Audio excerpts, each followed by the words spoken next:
Eddie Chavez, Ruben Nava, and Jesse Romero. Jesus 911. Jesus 911, Virgin Most Powerful Radio. My name is Ruben Nava. I'm glad to be back. My partner, Jesse Romero, he's been here holding down the fort.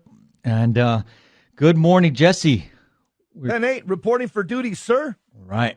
Catholic briefing, Catholic intel. We want to just load up the guys out there, the guys and the girls out there before they hit the streets. We want to load them up with good Catholic intel and briefing to go out there and save souls and slay error. Hey, just before we get started, there was a LA County deputy sheriff that was injured yesterday, and she's in critical condition.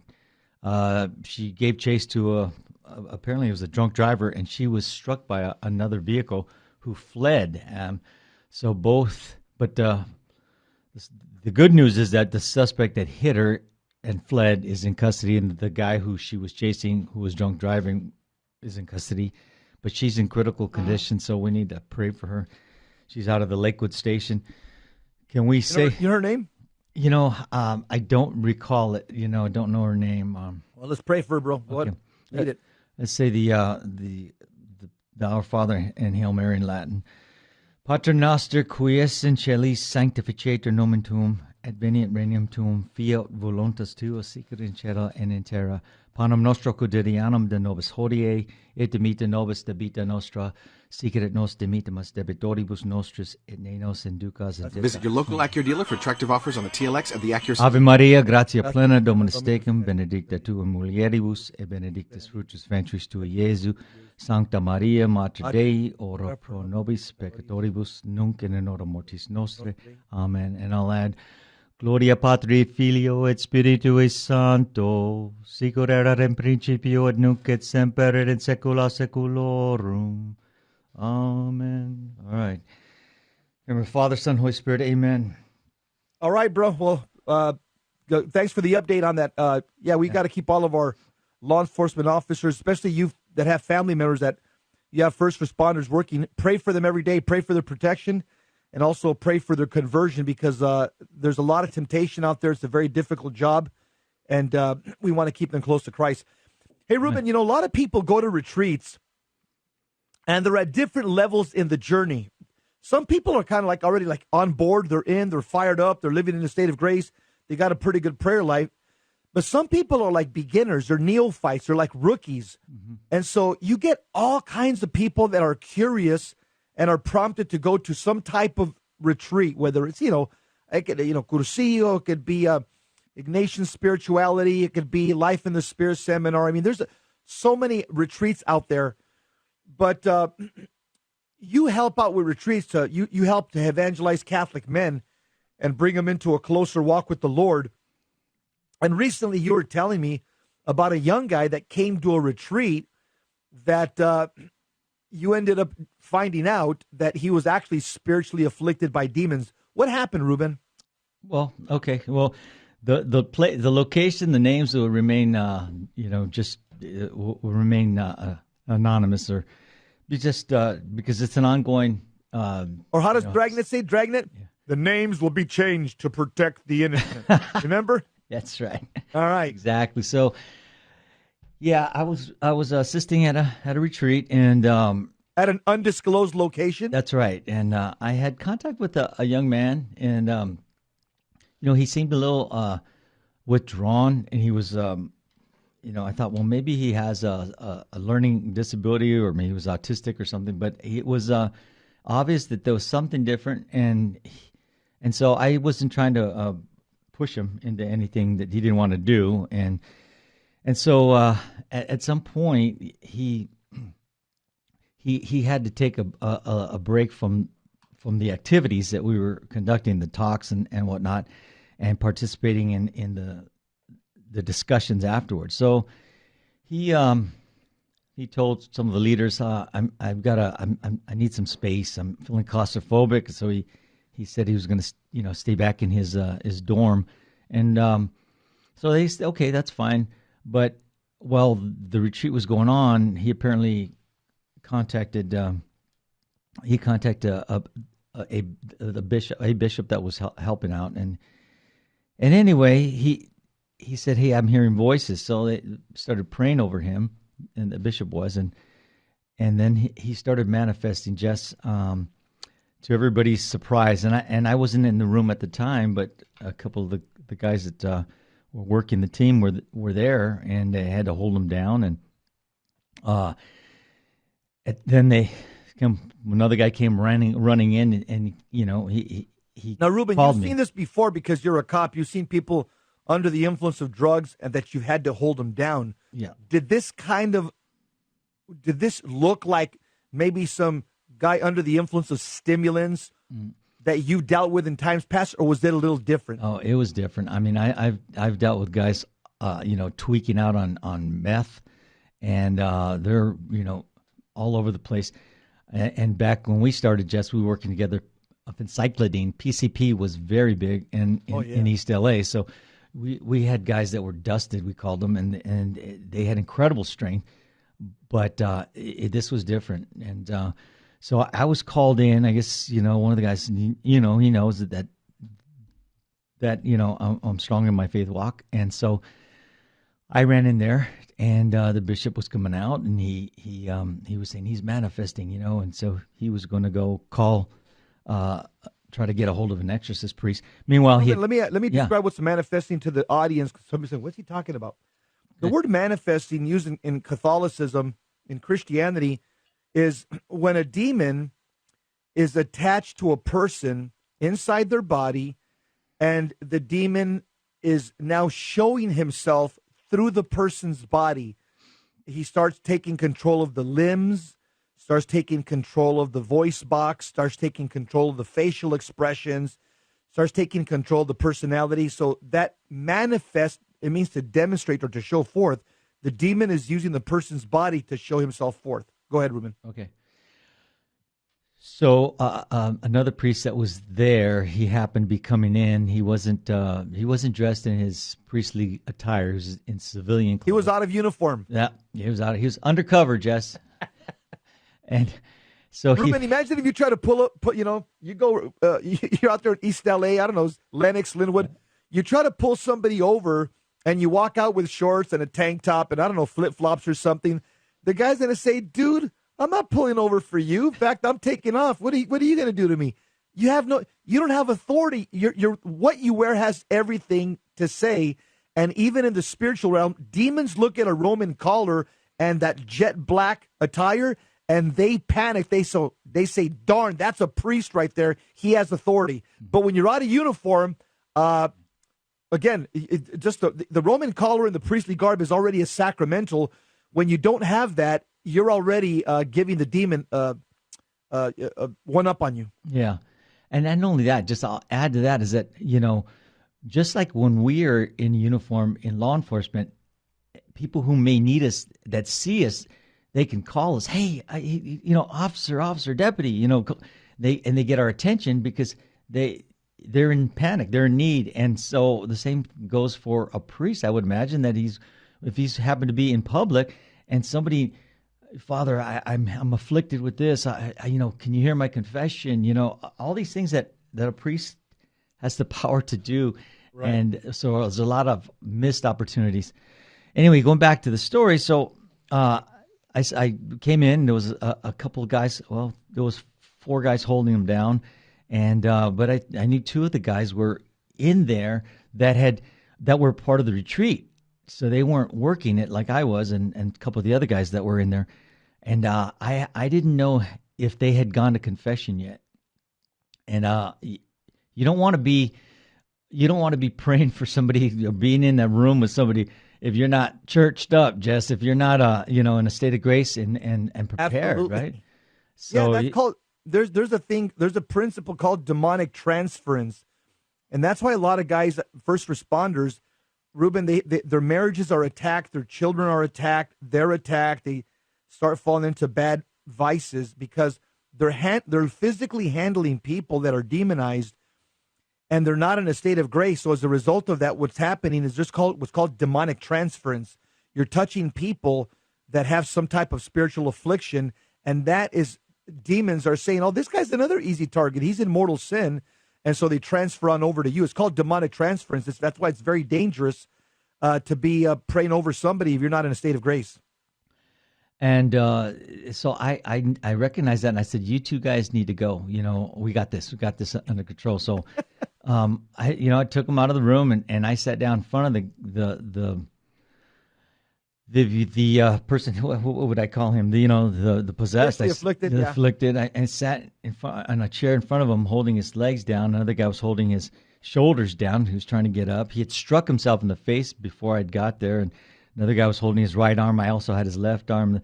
The priest was saying prayers over him, and he was mildly being perturbed by the priest's prayers. But I came in and immediately, knowing what I hear from you and Eddie all the time, I had a pretty good idea what to do, and I started praying in Latin. I was praying under my breath, and as I'm praying, you could see his body was tensing even more. We know that Latin, the devil hates Latin. And so, boy. Anyway, put that story on hold. We want to hear more of it. Okay, it's getting good. All right, we'll be right back. You listen to Jesus 911. Yeah, Ruben's sharing a story here of a person that was spiritually afflicted with a demon, walks into a retreat. Ruben's there, and he's going to tell you how he handled this. What would you have done? Yeah, stay tuned. Don't change the dial.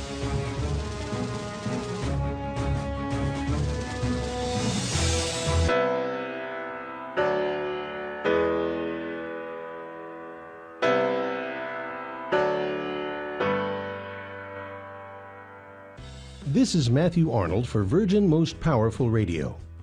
This March, VMPR, in association with the Catholic Resource Center, will be hosting a special conference for the Adoramus Society.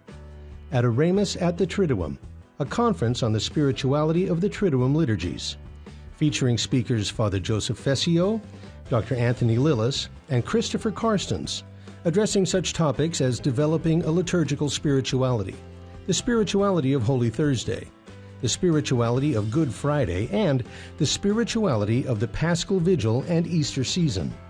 It all takes place March 14, 2020, at the historic Sacred Heart Chapel at 381 West Center Street, Covina, California, 91723. You can register online at vmpr.org or call now at 877-526-2151 to reserve your seat today for Adoramus at the Triduum. In Luke 7, Jesus said, I tell you, her many sins have been forgiven her, because she has been shown great love. According to St. John of the Cross, Christians should always remember that the value of their good works is not based on number and excellence. Their value is based on the love for God that prompts them to do the works. May we always be motivated by true love for God and not worry so much about what we do, but why we do it.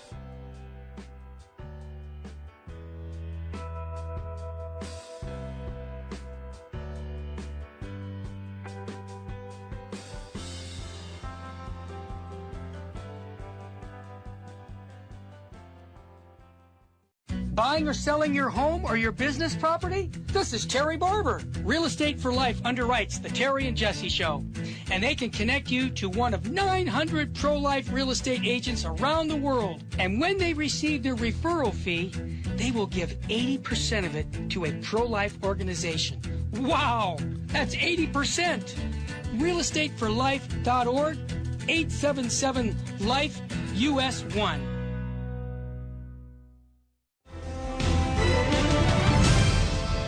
Now, back to Jesus 911. If this call is not an emergency, dial 888-526-2151. Jesus 911, two-man car. We are 10-8, and we're open for calls. My name's Ruben Nava, and my partner Jess is there. He's Skyping in from his hometown of Phoenix. Jesse, so we're telling a story, or I'm telling a story of something that I witnessed.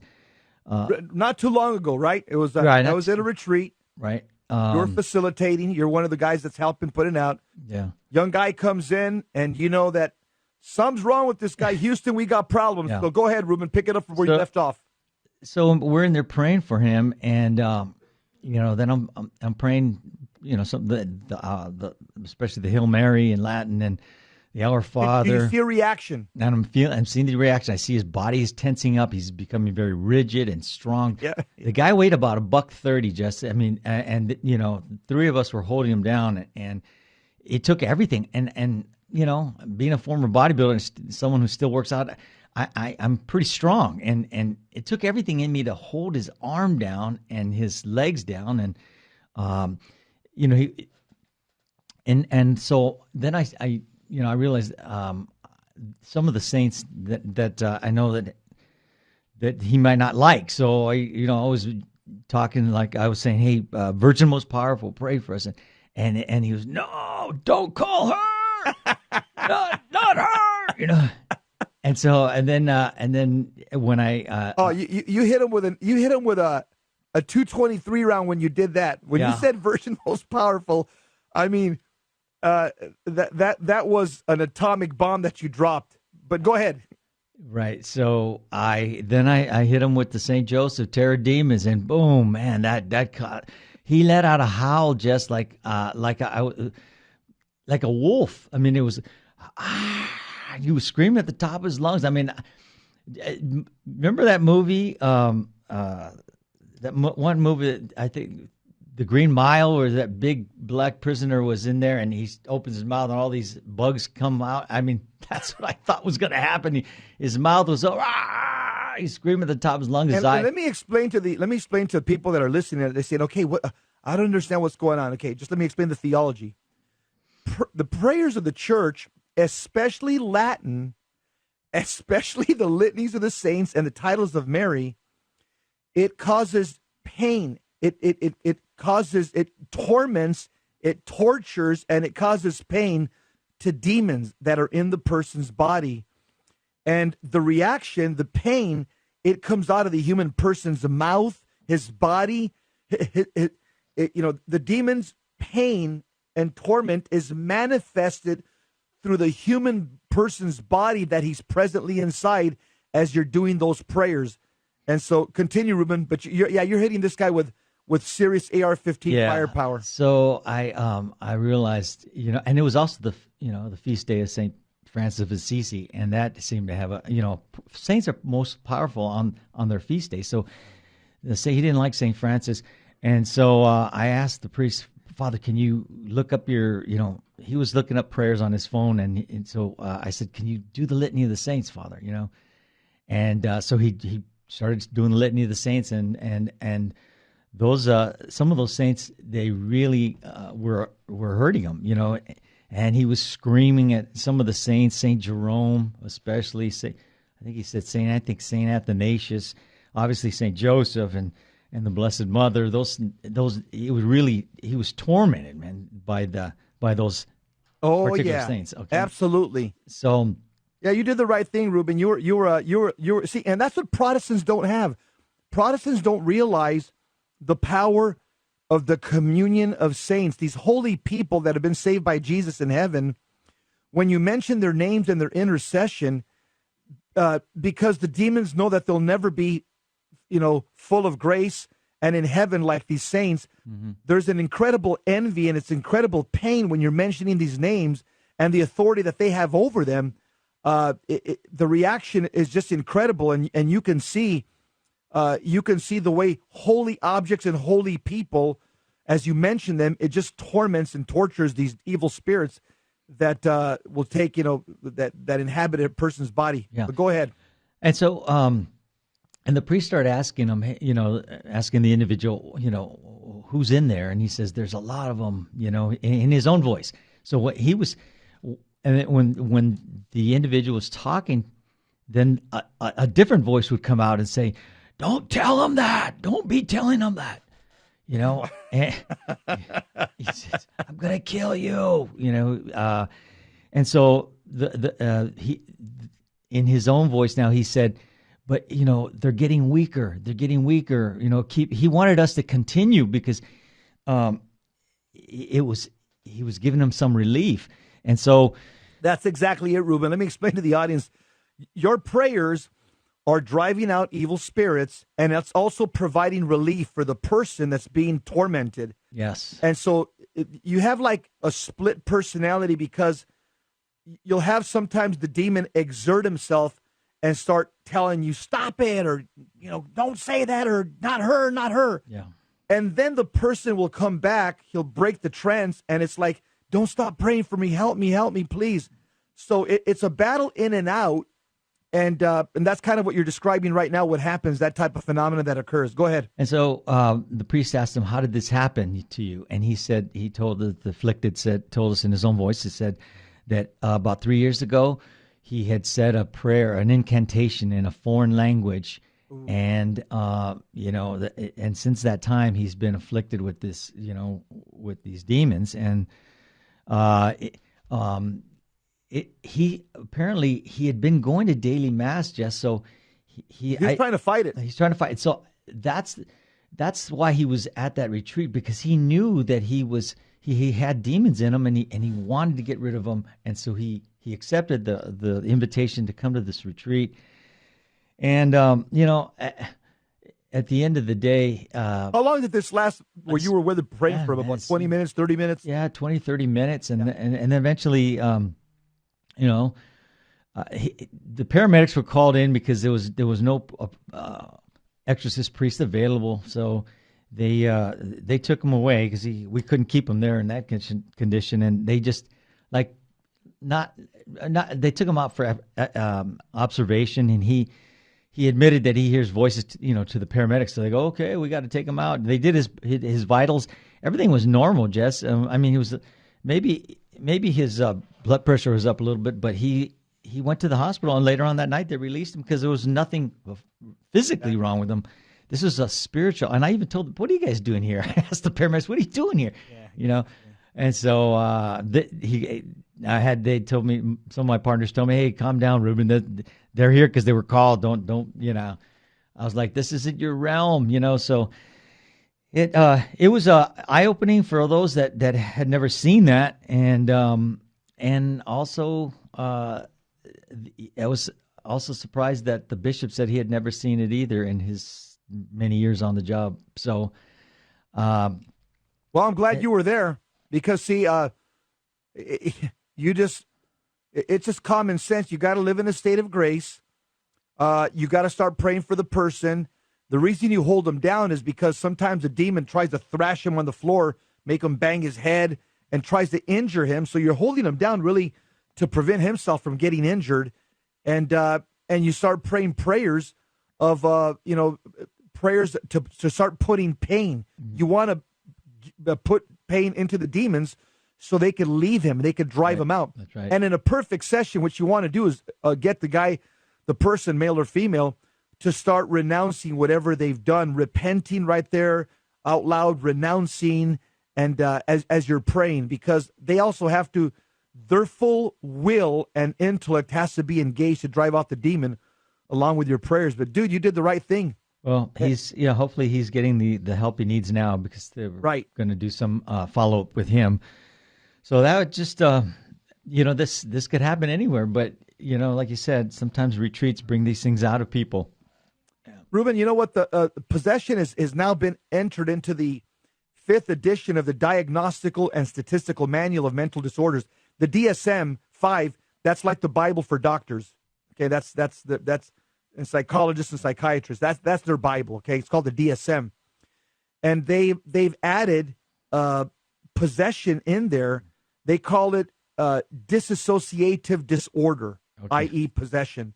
So many people have seen. You know what? Well, yeah, it's called dissociative identity disorder / demonic possession. It's now the DSM, and the reason is because they've seen this so many times that they're saying, "Wait a minute, there's got to be something to this." That psychology. We don't have a real handle on this. We don't. Yeah. And let's just admit that there's something that we really can't assess scientifically, and so basically their arm has been twisted, and they've recognized this as some type of a disorder of a spiritual nature, so it's now the DSM. So that's a good sign. I mean, that goes to show that science is realizing, hey, we don't have all the answers. Yeah.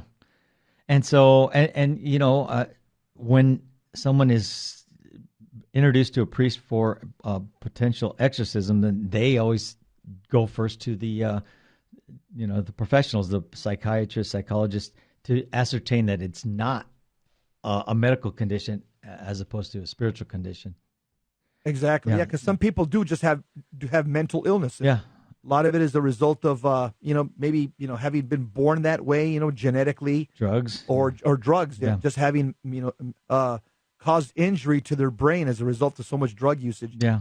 So hey, Jess, let's talk we got about an article here, Ruben. If we can go through it, it's about a guy who was possessed himself. His name's Michael Chiron. He actually wrote a book about it.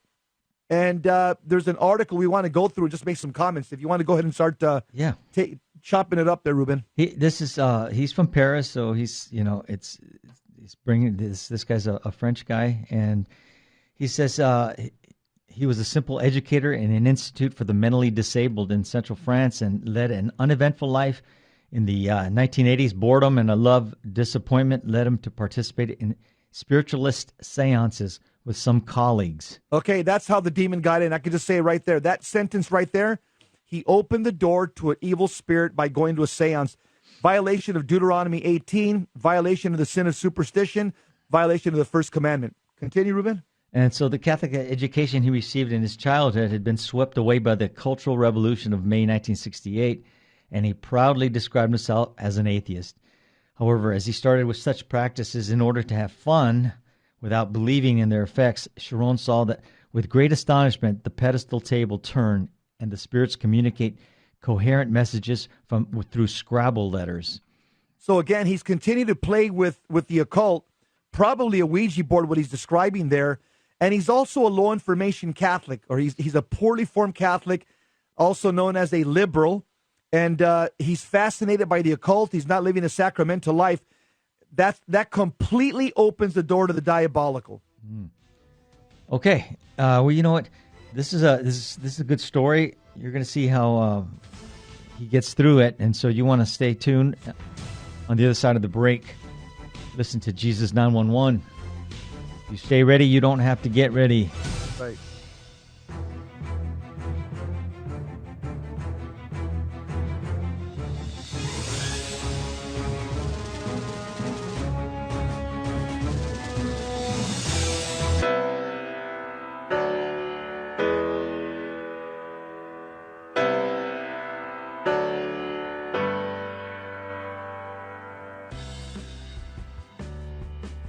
Welcome to our January 11th, 2020 Spiritual Warfare Conference. Every year without fail, this is our most popular, well-attended event. This year's Spiritual Warfare Conference will host Adam Bly, a Catholic demonologist, and an auxiliary member of the International Association of Exorcists, along with Dr. Luis Sandoval, a psychiatrist who's part of the Healing, Deliverance, and Exorcism team for the Diocese of Orange. These two gentlemen bring tons of experience and expertise in the area of spiritual warfare. This is going to be a high-information Catholic seminar. I'll be there as well, sharing some riveting stories on the diabolical and liberation found through Jesus Christ from my best-selling book, The Devil in the City of Angels. Mark your calendars, come and join us, and meet other radio hosts from Jesus 911. Contrary to popular belief, spiritual warfare is not demon-centered, it's Christ-centered. Come join us and learn how to armor up and fight the good fight of faith. Catholics, wake up. Don't hit the snooze button.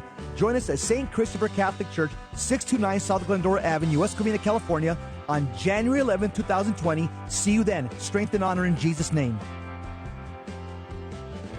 This is Terry Barber. I want to thank you for supporting Virgin Most Powerful Radio. And here's an easy way to support us by going to smile.amazon.com and type in Catholic Resource Center or Virgin Most Powerful Radio.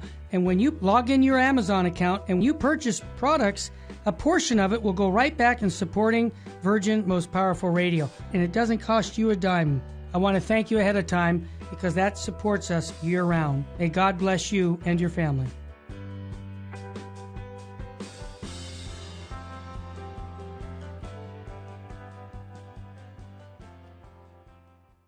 Buying or selling your home or your business property? This is Terry Barber. Real Estate for Life underwrites the Terry and Jesse Show. And they can connect you to one of 900 pro-life real estate agents around the world. And when they receive their referral fee, they will give 80% of it to a pro-life organization. Wow! That's 80%! realestateforlife.org, 877-LIFE-US1.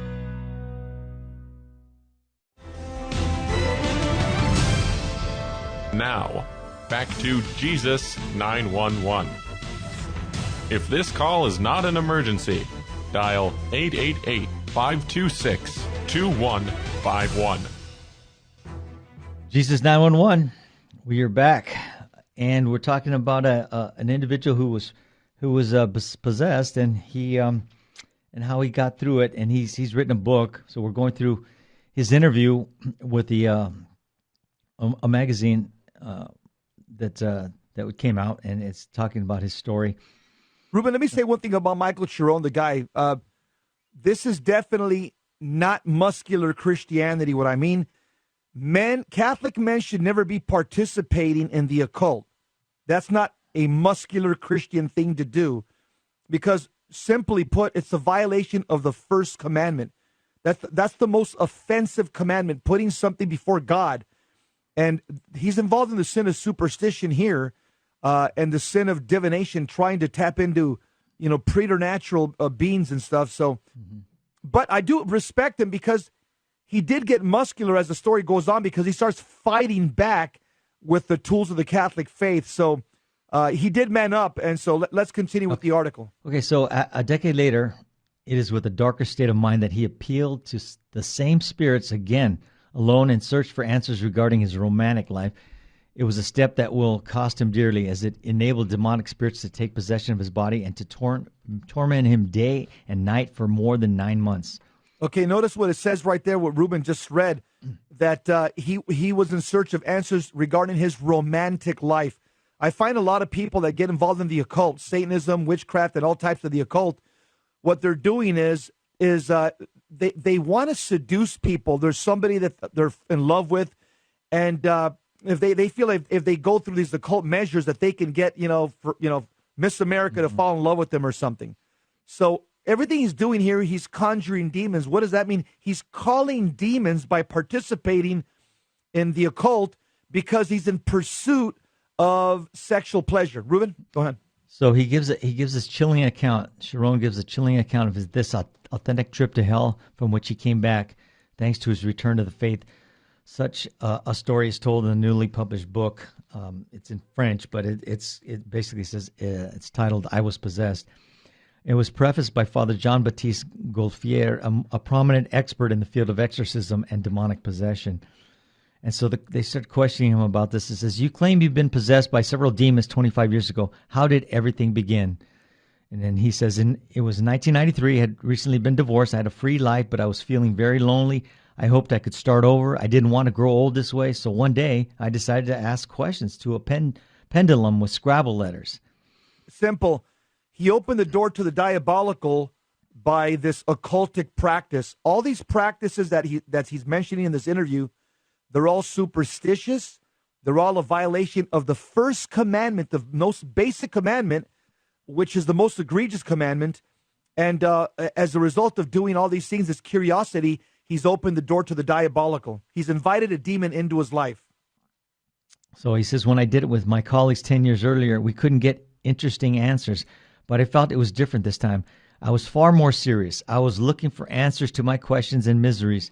I wrote down the words which were coherent, but didn't answer my deep questions about my emotional life. I was in desperate need of help. For about 10 days, every day after work, I tried to get some answers. I was impressed by the idea of an openness to the hereafter. But one day, the letters said, "Now we don't need the pendulum anymore. We will talk to you directly from inside you." And I immediately heard weird voices coming from my head, from my chest and throat. They wanted to show me they could totally control me. At some point, they said, "It is the devil speaking." I was so afraid, I trashed the pendulum right away and went immediately to bed. I slept like a brick. When I woke up, they started playing with me. Yesterday we scared you, but now we will tell you the truth, they said. Whoa. He went, you could just see the way gradually the demons took more and more control of his person and his body, where it says that one sentence that you read, Ruben, it says, we don't need the pendulum anymore. We will talk directly to you from inside you. They're telling them, hey, guess what? Okay, you've invited us in. We're inside your body now. Mm-hmm. And so the demons entered his body by invitation. And also, he was an easy prey. There's no way he could even fight to resist these demons entering his body because he lived in mortal sin. If you live in mortal sin, the door's completely open, and you're basically saying, vacancy, demons, come on in, and you can rent some space here. Yeah. So they asked him. The interviewer asked him how many were there, and what was that truth they wanted to tell you. And he says, I don't know how many spirits were inside me, but they were definitely an impressive number. They said they were sent by their king and described themselves as part of the first kingdom. There was a hierarchy. At the beginning, they described themselves as spirits of anterior lives, not as demons, of course. I asked them many questions, especially how they were formed. We had a dialogue. They also told me things about my life and childhood, things I totally forgot. They had a full access to my brain and memory.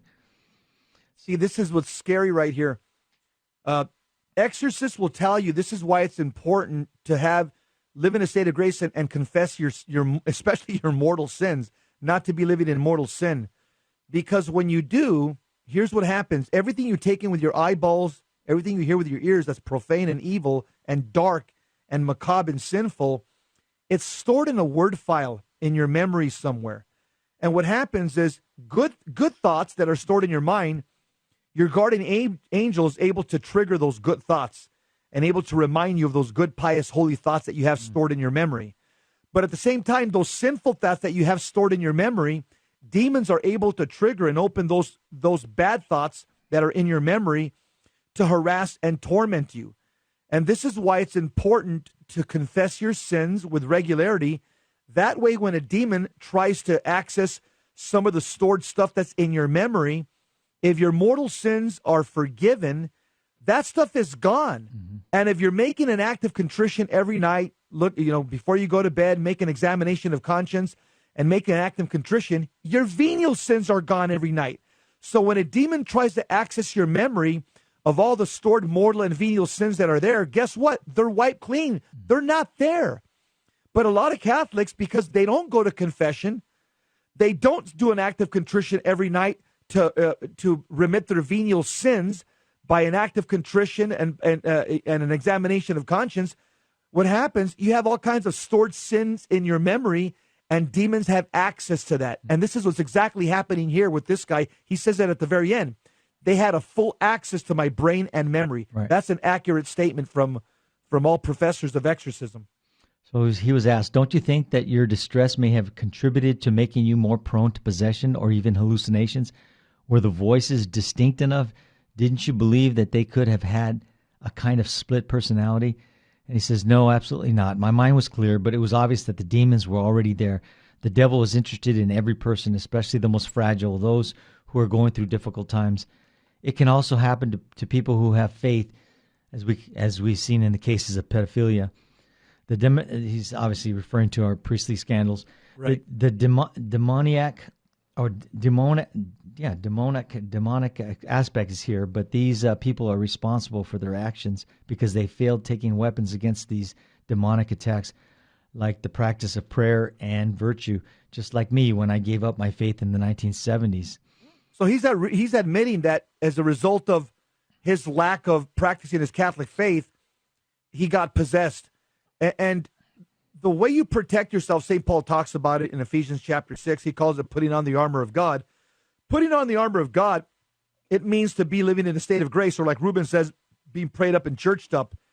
And he admits here that people are responsible for their actions. So I'm glad that he's not making excuses and saying, you know what, I couldn't resist. I was overwhelmed. No. He's taking responsibility for his actions, and that's a good thing. But the solution is is living in a state of grace. He admits there, when I gave up my faith in the 70s, he knew that at that point, that was the beginning of these demonic vexation and torments. Yeah. And so they asked him, what was their voice like? He says they had very, very clear voices, but I noticed that they had no sense of humor at all. They just sounded like strict teachers because they claimed to have knowledge and spoke with authority. And so they asked him, did they explain what they wanted with you? He says they said their program was to transform me so that I could have potentialities. Such potentialities were clearly diabolical, but I didn't know that at that time. They said I had been chosen for that. I was crazy. It was crazy. They had said that such potentialities were meant to help me bring more people to their king. And it's very simple what they want. These demons are trying to get Chiron to become a disciple of Satan. They figure, you're possessed, just give in now, consent with your will and just give in, and now start becoming a disciple for Satan and recruit more people into this kingdom of darkness called hell. Yeah, it's amazing that they're calling the Satan, the demons are calling their Satan their king. And we already know who the King of Kings is. It's Amen. Jesus Christ. Several times in the Novus Ordo this weekend, it was the feast day of Christ the King. Yes. 1 Timothy 6:15, it talks about that. And then Revelation, 17:14, 19, 11 through 16.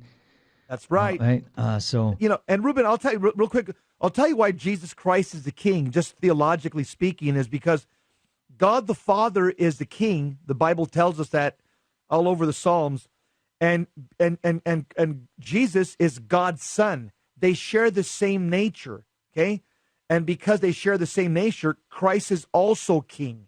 So that's where his kingship comes from. It comes from he shares the divine nature with the Father, and the Father is the King. So that's the theology behind the kingship of Christ. Go ahead, Ruben. The book of Revelations also says, on his robe and on his thigh, he has a name written, King of Kings and Lord of Lords. I like that, Ruben, because that reminds me of a fighter stepping into the ring. Think about it, robe and thighs. Yeah. I mean, I love that. Ever since I saw that verse years ago, I said, that looks like a fighter entering into the ring or into the cage. And Jesus Christ is the ultimate warrior. Yeah, he probably's got no socks on like Mike Tyson, too, because he's going to deliver a mean left hook, man. All right. We're going to finish up this article when we get back. Yeah, that's a good article. It's got some good mean potatoes here. Yes. All right. Yeah, you're listening to Jesus 911, two-man car, Soul Patrol. We're your team leaders giving you all kinds of Catholic intel and briefing. Put this stuff in your war bag. Hit the streets. Evangelize.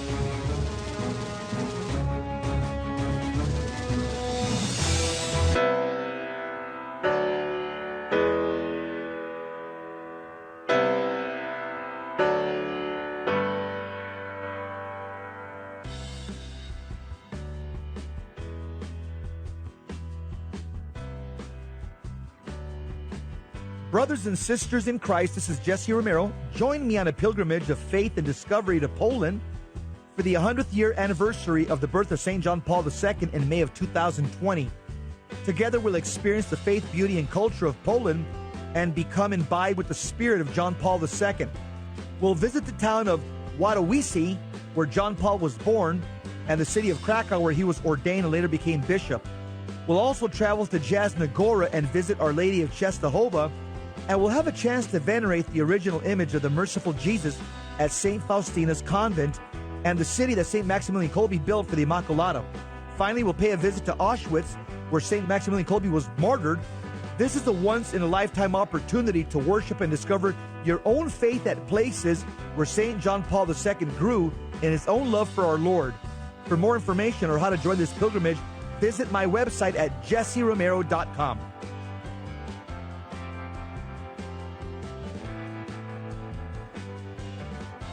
In 1 Corinthians 13:13, St. Paul says, "So there abide faith, hope, and love, these three."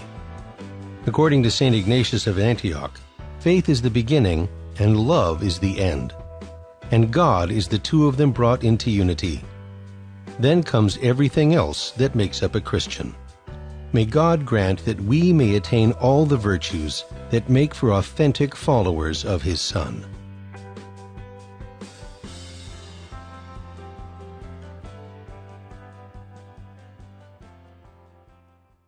Buying or selling your home or your business property? This is Terry Barber. Real Estate for Life underwrites the Terry and Jesse Show.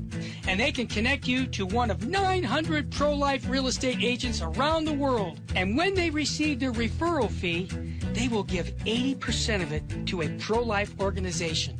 Wow! That's 80%! realestateforlife.org, 877-LIFE-US1.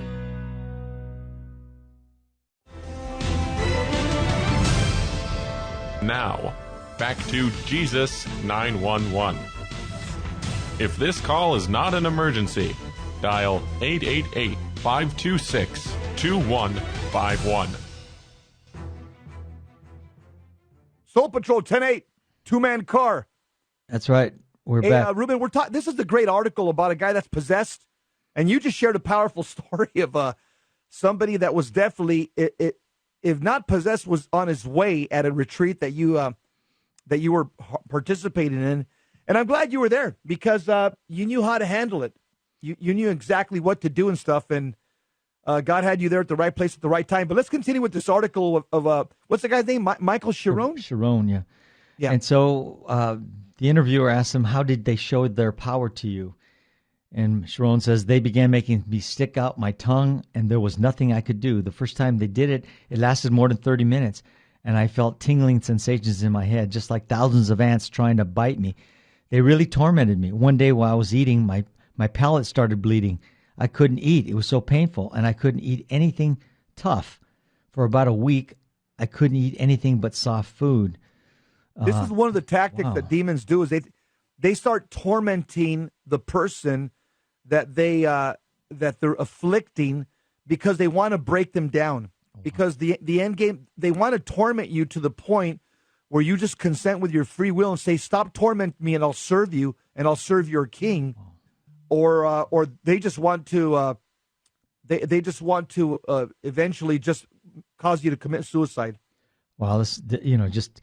On a side note, a guy that a friend of mine that I went to high school with, he's been dialoguing with me. He's bedridden because he had a stroke a few years ago, and he's constantly complaining about such pain in his mouth that he can't eat, and they can't find anything wrong with him.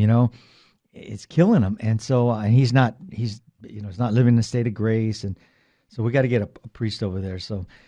But I had never heard that. So that's it. Just kind of, man, I had that aha moment right here. So anyway, so some nights he says I woke up with terrible headaches. It burnt so bad. They said these trials were meant to purify and strengthen me. Yeah, this is called demonic oppression. Oppression means physical attacks of a demon. They try to break you down. They try to wear you out. So you just give up, throw your hands up, and say, "Okay, I'll serve you. Just quit attacking me. I'll do whatever you want me to do. Just take this physical pain away." And ultimately, a lot of people, this physical pain leads them to suicide, which for them is a touchdown because that's ultimately what they want to do. They want to get people to die in a state of mortal sin and to go to hell. But, thanks be to God, even though somebody commits suicide, it doesn't necessarily mean that they're going to hell. And we know that from a program that we did a while back ago, Ruben, called Divine Mercy and Suicide with Father Chris Alar. That's right. So they go on. They ask him, were you able to work during these 9 months? How did you manage your relationships with others? And he says, I did work the whole time. When I was in the presence of other people, they kept quiet most of the time. And the reason that demons, you could even be working right next to a possessed person, like in an assembly line or something, or at a restaurant. And the demons don't like to manifest around other people. They'll be mute. They'll be quiet, and they won't manifest through the body because they don't want anybody to know that they're around. Demonic manifestations, those are rare. What is common is temptation, torment, vexation. That's common. Every one of us is being tempted. We have demonic attacks by bad thoughts. That's constant with everybody.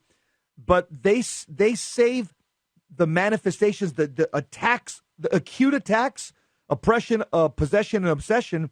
Those acute attacks, they're not as common, but they do happen, especially in a case like this where the person just openly invites a demon through practices of the occult.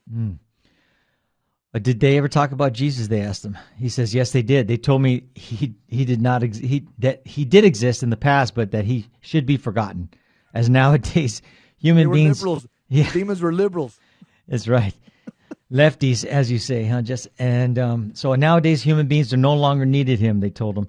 They even said that he was with their king now. They also attacked Jesus by putting him in the same basket as Buddha or Allah, etc., saying they were only parts of history, irrevocably behind us. But they spoke about the Virgin Mary, naming her, quote, the woman, unquote. But it is only later that I understood who they were referring to. They were very scared of her. So these demons were giving Michael Chiron, this guy that's possessed, they're giving him false intel. They're giving him a false Jesus. And St. Paul warns us in the Bible in 2 Corinthians 11, watch out for those people that give you a false Jesus and a false gospel. But I also notice that the demons do admit that they're afraid of Our Lady. And again, because the demons know the spiritual laws that are etched in stone in Genesis 3:15, the promise that God the Father gave the woman, the mother of the Messiah. And so demons, just like we have to follow physical laws, you and I, what goes up must come down. You probably don't want to throw a brick over your head. It's going to come back down on top of your head. Demons also have to follow spiritual laws. And one of the spiritual laws is that Mary has power and authority over demons, and they all know that, and they all fear her. So the next question they asked is, in your book, you say that you maintained a free will the whole time, even though the devil took possession of your body. How do you explain that? And so Chiron says, the fact that I didn't commit suicide during this nightmare was fruit of my own will, as the demons wanted me to do so at some point. But my body was prisoner during the whole possession. My thought was somewhat free, but they had access to my thoughts and tried to manipulate them. They also tried to make me leave my own body, but they failed. They couldn't do what they wanted with me. They couldn't possess my soul. Obviously, some limits were put to them, but I didn't know where such a protection was coming from. I understood later, after my conversion, that it was the Virgin Mary and my mother who died years before the demonic attack. Wow. See our family members in heaven? See the power that they have, the communion of saints? And even if she was in purgatory, the mother, again, her power is to pray for those on earth. Yes. But the point that I'm going to make, and he admits it right here as well, demons are, and this is Catholic teaching, demons are limited in what God, through divine permission, allows them to do. But it is true that their end game is suicide. That's why there's an increase of suicide right now all over the country, because there's more diabolical activity. But again, they only can do what God allows them to do. Correct. So they asked, have you ever felt they were capable of killing you? And he says, the demons cannot kill humans directly, but they can make you want to die. And it happened to me. At some point, they understood they couldn't really use me to serve their agenda. I wanted to make them stop. I remember I even banged my head against the wall so that they would stop talking to me. So God puts a limit to the diabolical attacks on us. However, they will attack us through mental and physical attacks so that you can kill yourself, but they can't kill you. Okay. And the next question they asked him was, can you tell me more about the turning point that made you fight against these demons? And he says, I got more and more angry. I went 3 times on the edge of a railroad. I didn't really want to die. It was more a way to test them. Oddly, they stopped talking to me when I was doing this. And one day, though, it just became too much. It was on New Year's Eve. I was so desperate that I took a bottle of surgical alcohol and opened the gas in my kitchen. But I quickly had a kind of a jolt. I said, no, you don't want to die. You have children, and you must resist. I immediately decided to go and see a doctor to ask a work stoppage and thought I should see a priest. I didn't really know why I was thinking to see a priest, but I was deeply convinced that it was what I was supposed to do. I wasn't very aware of the fact that I was possessed, but I knew I was in deep trouble. So you notice this possessed guy in this interview, even in possession, you notice that through all his statements, he has free will, and he says it over and over again. Yeah. So that's something we have to keep remembering. We don't believe in Flip Wilson theology. The devil made me do it. No, the devil can't make you do anything. He can suggest. That's called temptation, but only your free will can consent. Yeah. Go ahead, Ruben. And it reminds me of St. Paul, what he says, 1 Corinthians 10:13. There hath no temptation taken you, but such a man can bear. But God is faithful, who will not suffer you to be tempted above what you're able, but will with the temptation make also the way of escape, that ye may be able to endure it. So, In simple English, God's not going to allow you to be tempted beyond your strength. that's right. Yep. The most. He asked him what? They asked him, "How did you react?" And he says, "Well, not very well. Initially, I wasn't very pleased to hear that, as I had gone so far in sin. It was such a shock. So I thought that if God existed, then the entities within me necessarily belonged to the devil. This is how I understood I had to see an exorcist, and I started to pray. It was so difficult in the beginning, as I wasn't used to it, even in my childhood when I received a Catholic education. We weren't really taught how to pray, but I quickly found prayers and realized it was not so difficult. In fact, I couldn't stop praying. It was like running water. I had a kind of effusion of the Spirit. Thanks to the Holy Spirit, it showed me the demons, the power of God, His mercy. So it silenced them. It was such a relief, such a revelation." See, notice this possessed person is saying that he's admitting that prayer torments demons and it drives them away because prayer unites you to God.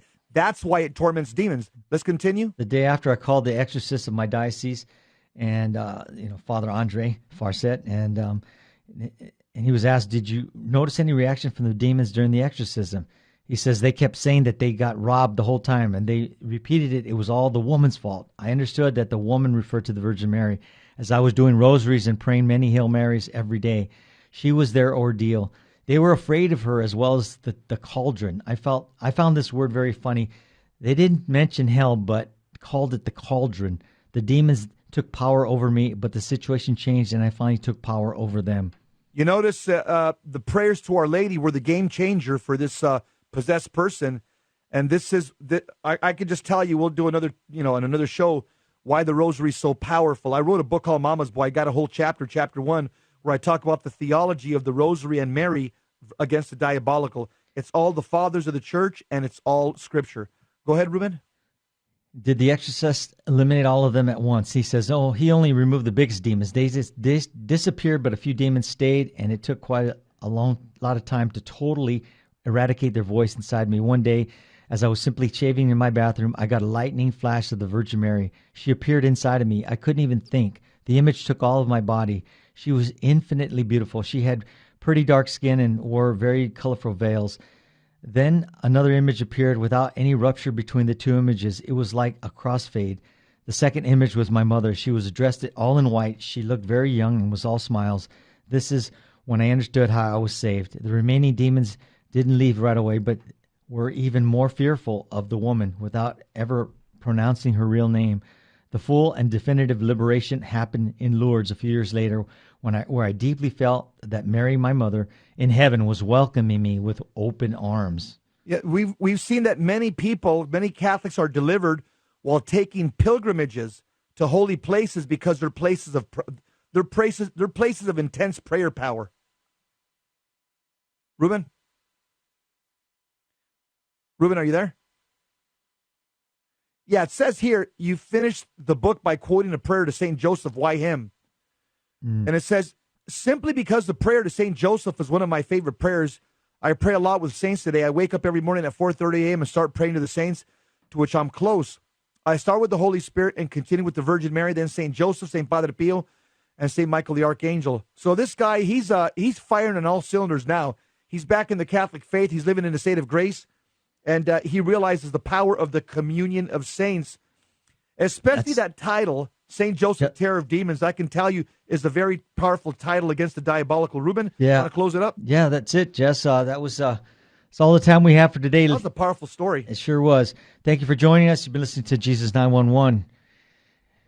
Stay tuned for Gary Mashuda on Hands-On Apologetics.